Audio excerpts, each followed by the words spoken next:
wabarakatuh. Salam, Om Swastiastu, Namo Buddhaya, salam kebajikan. Halo adik-adik semua. Pada kesempatan kali ini, kami akan menyampaikan materi yang sangat menarik nih. Wah, materi apa itu ya? Pasti adik-adik penasaran nih. Oh iya, sebelumnya izinkan kami untuk perkenalkan diri terlebih dahulu. Saya Nimas Dan saya Fiana. Saya Sofiana. Kali ini kami akan menyampaikan materi keterampilan menyimak dialog. Sebelum kita melaksanakan kegiatan pembelajaran materi, pastikan adik-adik menyiapkan buku dan alat tulis masing-masing ya.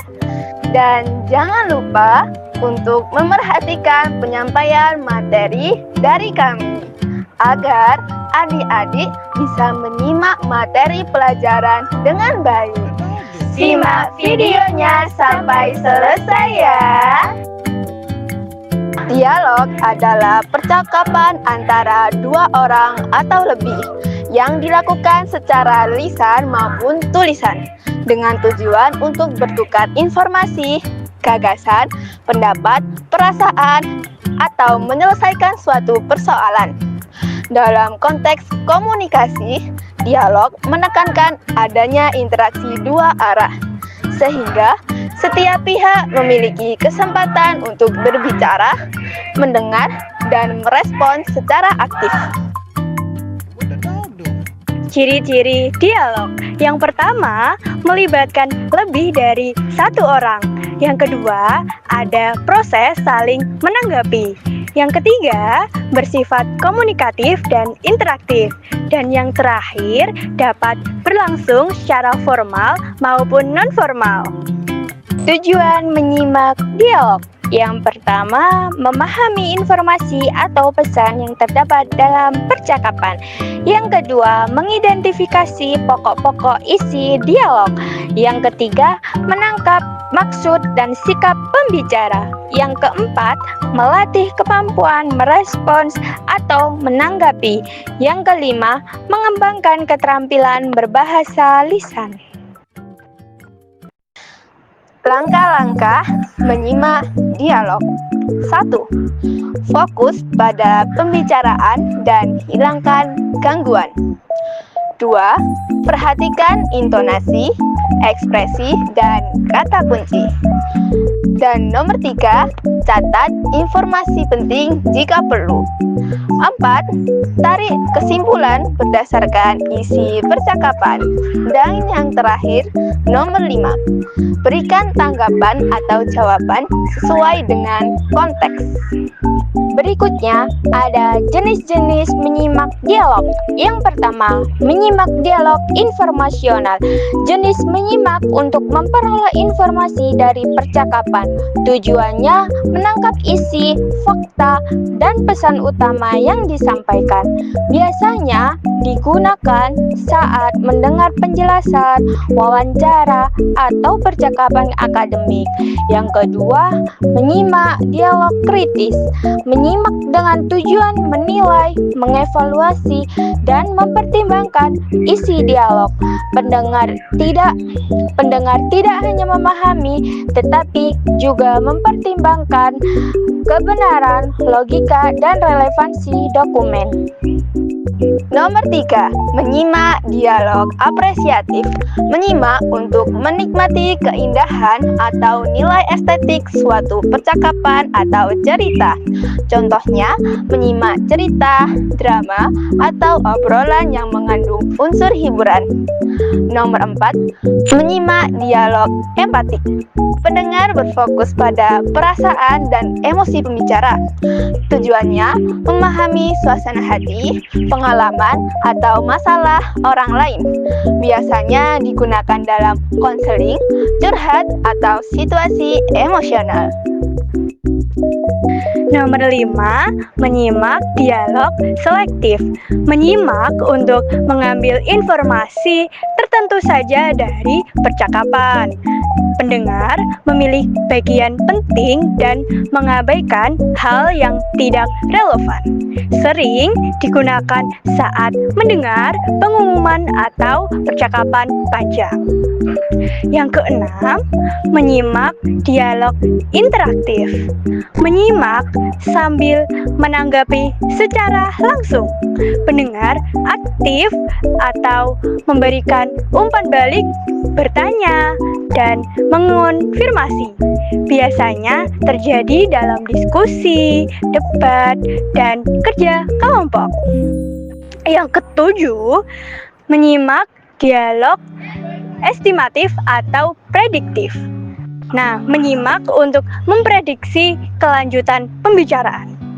Pendengar mencoba menebak maksud pembicara sebelum ia selesai bicara. Komponen menyimak dialog. 1. Penyimak. Orang yang mendengarkan harus fokus, responsif, dan tidak sibuk dengan pikirannya sendiri. Lalu yang kedua, pembicara. Pembicara adalah orang yang menyampaikan pesan dalam dialog. Pembicara harus memiliki intonasi, pilihan kata, dan kejelasan dalam ucapan, karena hal itu sangat berpengaruh di dalam berdialog. Yang ketiga, pesan. Isi pesan adalah isi yang disampaikan. Biasanya berisi dari informasi, pendapat, instruksi, atau perasaan. Yang keempat, media, saluran, atau channel. Nah, bisa lewat tatap muka, telepon, video, atau rekaman audio. Media ini memengaruhi seberapa jelas pesan diterima.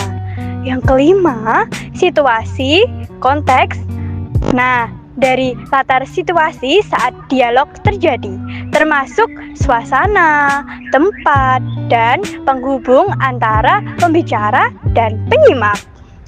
Yang keenam, ada umpan balik, respons menyimak terhadap pembicara, misalnya anggukan, ekspresi wajah, oh gitu, atau pertanyaan. Yang ketujuh, gangguan, segala hal yang menghalangi proses menyimak, suara bising, gangguan pikiran, sinyal jelek, atau bahasa yang kurang dipahami.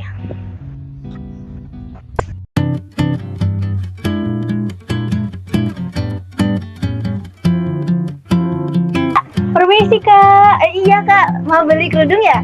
Iya, jilbabnya yang ini berapa ya kak harganya? Ini per pieces itu 35 kak, murah kan? Wah, kalau saya beli satu bisa kurang jadi 30.000 per piecesnya nggak kak? Waduh, maaf kak, soalnya ya saya beli per piecesnya ini aja itu harganya 32 kak, maaf ya. Wah, kalau gitu 31.000 per piecesnya deh kak, nanti saya beli 2. Bentar ya, saya hitung dulu. Boleh deh kak, 31 per piecesnya. Mau beli 2? Iya kak, nah saya beli yang krem sama yang abu ya kak. Oke, boleh. Terima kasih banyak sudah belanja di toko kami.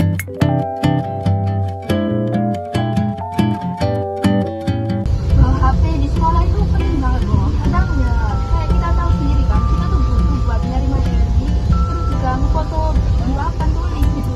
Kalau pas malesnya, ya nggak sih? Tapi justru faktanya di zaman sekarang ini justru HP itu malah digunakan untuk game, untuk scroll medsos. Pas dulunya dijelasin. Sebenarnya dua-duanya itu benar guys, emang berguna HP itu, tapi juga gampang bikin nggak fokus. Makanya itu yang paling bener tuh buat aturan aja. HP itu dipakai cuma kalau emang bener gitu loh. Tapi masalahnya sekarang itu aturan itu malah sering dilanggar. Contohnya tuh ya pas ulangan banyak yang pakai HP buat nyontek. Kalau ulangan HP kan bisa dikumpulin dulu, jadi nggak ada alasan buat curang. Bener-bener. Jadi ya kita tuh kayak nggak perlu dilarang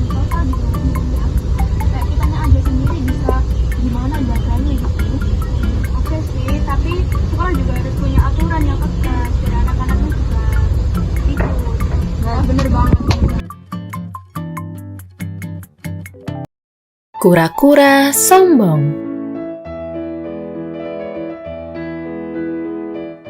Di sebuah danau, hiduplah seekor kura-kura yang senang sekali memandangi langit luas.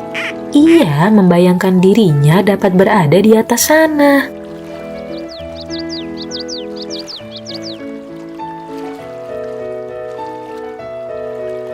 Alangkah indahnya langit itu. Andai aku bisa terbang di atas sana. Tinggal di dalam tempurung yang berat ini hanya memperlambat jalanku. Aku tidak suka. Tak lama kemudian, ia melihat sepasang burung merpati di pinggiran danau dan terlintas ide untuk meminta bantuan mereka.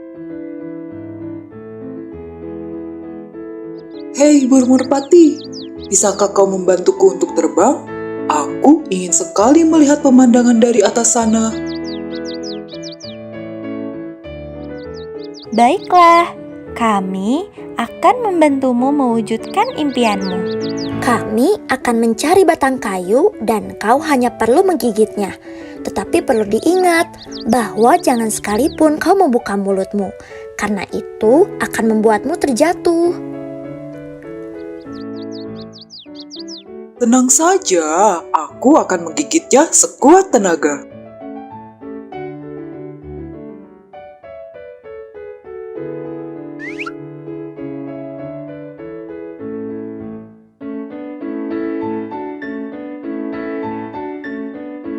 Setelah menggigit batang kayu, sepasang burung merpati itu pun memegang kayu di masing-masing ujungnya, lalu mulai mengepakkan sayapnya. Perlahan-lahan mereka terbang ke langit dan kura-kura sangat gembira.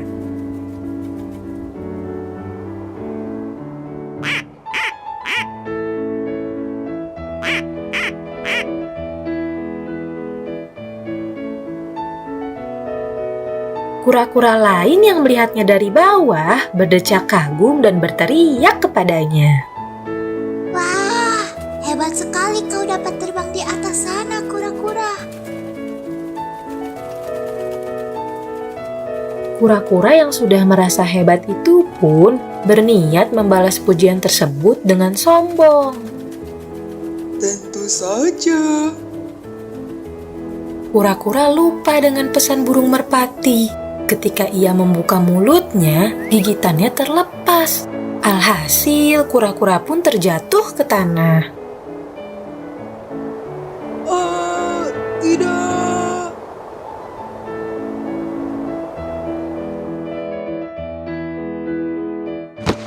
Untungnya, kura-kura memiliki tempurung keras yang melindunginya.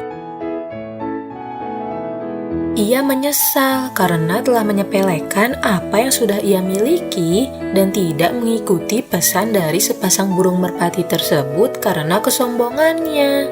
Wah, adik-adik, gimana nih? Sudah menyimak contoh dialog tadi dengan baik kan? Pastinya adik-adik sudah menyimak dengan sangat baik. Setelah adik-adik menyimak dengan baik, kami akan memberi penugasan. Penugasan yang pertama, menyimak dialog.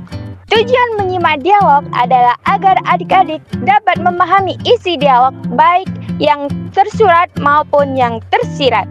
Mau materi simakan dialog dapat diambil secara langsung atau rekaman.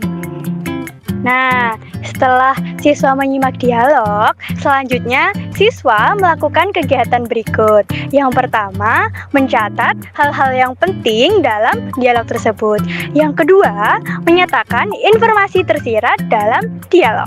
Yang ketiga, menyimpulkan isi dialog. Dan yang keempat, mengomentari isi dialog dari narasumber. Aspek-aspek penilaian. Penilaian menyimak dialog dapat dilakukan dengan melihat kemampuan siswa melalui A. Aspek kebahasaan. 1. Pemahaman isi. 2. Kelogisan berpikir. 3. Vokalisasi. Dan yang keempat, struktur kalimat. B. Aspek pelaksanaan dan sikap. 1. Menghargai. 2. Konsentrasi atau kesungguhan. 3. Kritis. Dan yang keempat, penalaran. Masing-masing aspek dan indikator diberi nilai dan skor yang sudah ditentukan. Oke, setelah kita mengetahui materi menyimak dialog, diharapkan adik-adik mengerjakan tugas dengan baik ya. Iya, pastinya jika menyimak dengan baik, maka sudah pasti bisa mengerjakan dengan baik pula. Harap dikerjakan ya. Kami tim menyimak dialog pamit undur diri. Bila ada salah perbuatan dan ucapan, kami mohon maaf yang sebesar-besarnya. Shalom, Om Santi Santi Om, Namo Buddhaya, salam kebajikan. Semangat mengerjakan dan sampai jumpa di materi video selanjutnya. Dadah.